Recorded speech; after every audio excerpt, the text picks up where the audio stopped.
es la unidad de microfinanzas que le da la utilidad al banco y son las unidades comerciales convencionales que la pierden.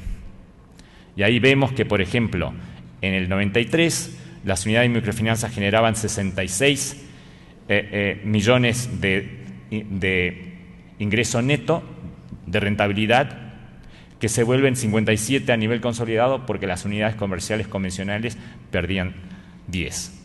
Y eso se multiplicó en el 98 en la crisis, donde la unidad de microfinanzas nunca pierden dinero en todo este proceso, pero obviamente la parte convencional del banco deshace el banco. Y efectivamente el banco tuvo que ser recapitalizado por el Estado para que pudiera sobrevivir por las pérdidas de la banca convencional, mientras que la parte de microfinanzas siguió sano y después prosperó para luego ser el sustento del IPO del BRI. Pasemos a Ecuador.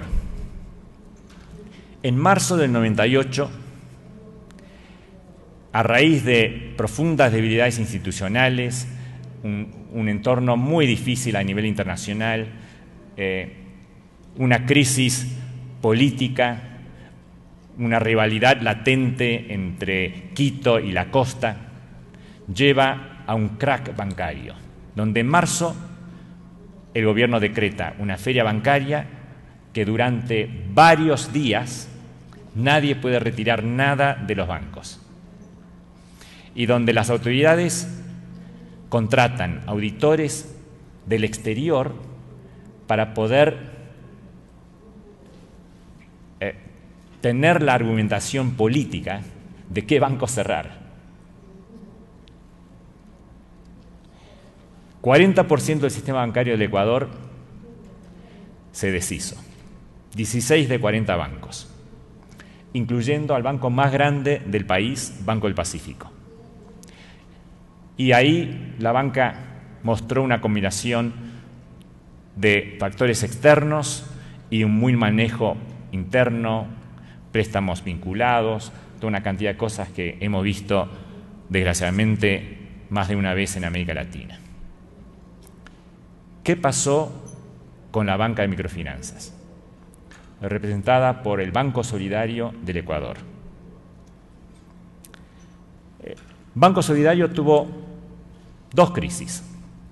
La primera crisis fue si podía pasar el dictamen de solvencia. Y Banco Solidario es muy interesante porque es un banco que se creó para entrar en las microfinanzas. Pero como se creó con una cartera cero de microfinanzas y tenía que tener la capitalización para ser aprobado como banco, al principio, mientras creaba su cartera de microfinanzas, tenía que hacer banca convencional. Y cuando vino el análisis de los auditores externos, fue la fortaleza de la cartera de microfinanzas lo que convenció a los auditores externos de que el Banco Solidario era sano. Y efectivamente pasó esa prueba de solvencia. Y el análisis de los auditores externos fue correcto, porque durante la crisis, si bien la mora aumentó y venía en una mora de 3,5%, nunca llegó a ser más o menos 7,5%. La segunda crisis de Banco Solidario fue liquidez. El mercado de capital local obviamente estaba totalmente paralizado. Y en una situación donde el Ecuador estaba tan golpeado, pensar en poder atraer capital nuevo del exterior para la banca era imposible. Y en ese momento salieron dos accionistas de Banco Solidario, Acción y Profund, para liderar un aumento de capital del exterior. Y efectivamente logran hacerlo. Pero lo interesante es de que un esfuerzo similar para la banca convencional nunca hubiera tenido éxito. Fue el hecho de que pudieran salir y decir lo estamos haciendo para microfinanzas que pudo atraer dinero fresco. Y el dinero fresco vino de entidades europeas y de Estados Unidos que estaban interesados en microfinanzas como respuesta a la pobreza en el Ecuador. Pero también en forma importante y muy interesante para nuestra discusión, microfinanzas sale fortalecido de esta crisis también. Y cuando Ecuador emerge de este huracán financiero, Banco Pichincha, el banco más importante del Ecuador, se mete en microfinanzas a través de Credife y hoy por hoy es un gran jugador de microfinanzas, no solo en Ecuador, pero empezando a ser también de la región. Y Banco Solidario, el socio mayoritario de Banco Solidario hoy es Unibanco, que es otro de los bancos muy exitosos del Ecuador. Pasemos a Bolivia. En Bolivia, al llegar al fin de la década del 98, en Bolivia se produce un par de cosas. Una es una crisis económica, una recesión económica, después de varios años de una década de crecimiento positivo. En parte impulsado por una contracción de la economía que es resultado de la guerra contra la coca y otros factores. Y al entrar en crisis la economía boliviana, la mora del sector bancario se dispara. Pero aquí vemos la evolución de la mora en la crisis de Bolivia, donde la línea azul claro representan los bancos convencionales y la línea azul oscuro representan las instituciones de microfinanzas.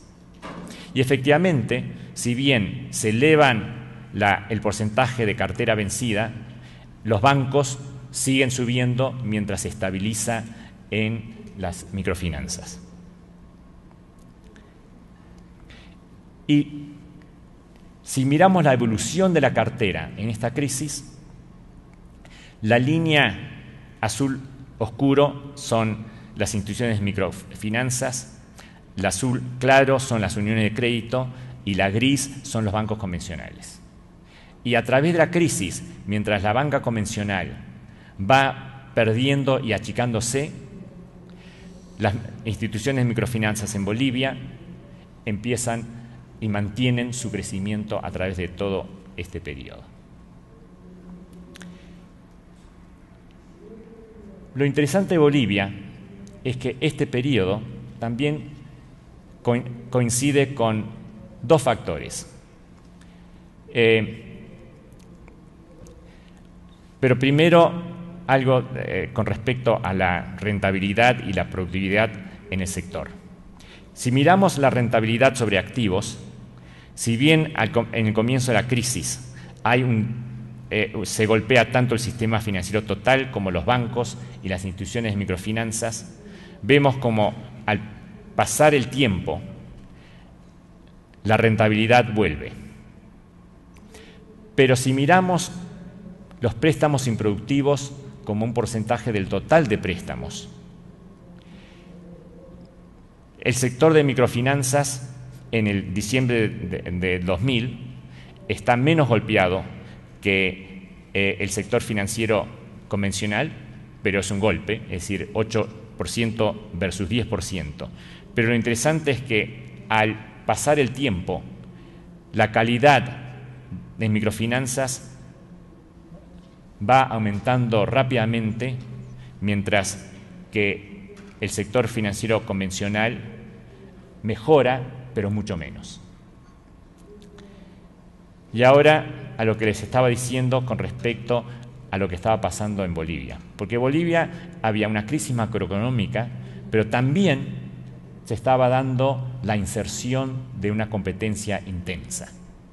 Y eso me parece interesante porque yo creo que, en cierta forma, esto pasará en México también. Como mostraba Álvaro, la inserción